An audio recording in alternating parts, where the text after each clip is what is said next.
একটি ভুলের কারণে আমেরিকায় সেই প্রথমবার কোর্টে যেতে হলো। আসসালামু আলাইকুম everyone, welcome back to my channel. কেমন আছেন সবাই? আশা করছি সবাই অনেক ভালো আছেন।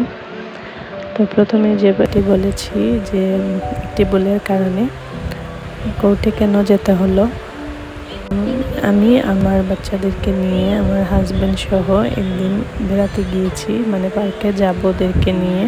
তো বের হয়েছি, আর আমার মেয়েটা সিট থেকে উঠে গিয়েছে, ওর সিট বেল্ট বাঁধা ছিল না।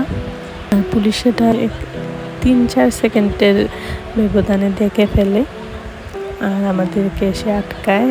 আর আমি আমার হাজব্যান্ড আর আমার বাচ্চার জন্য এই কেসটা করে 3টা টিকিট আমাদেরকে দেয়। 3টা টিকিটে প্রায় $290 আমাদেরকে গুনতে হয়েছে।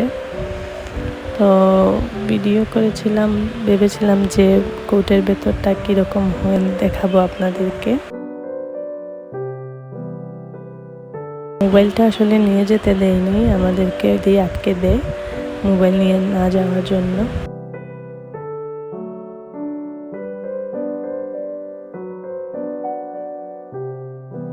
ভেবেছিলাম হয়তো বাংলা ছবিতে আমরা যেরকম দেখতাম কাঠগড়ায় দাঁড়িয়ে কিছু কেসের সময় কিছু একটা বলে ওই রকম হবে। আমি অনেক এক্সাইটেডও ছিলাম, কিন্তু সেই রকম কিছু হয়নি। মোবাইলটা নিয়ে যেতে দেয়নি, জজের সামনে দাঁড়ানো লেগেছে, কথা বলতে হয়েছে।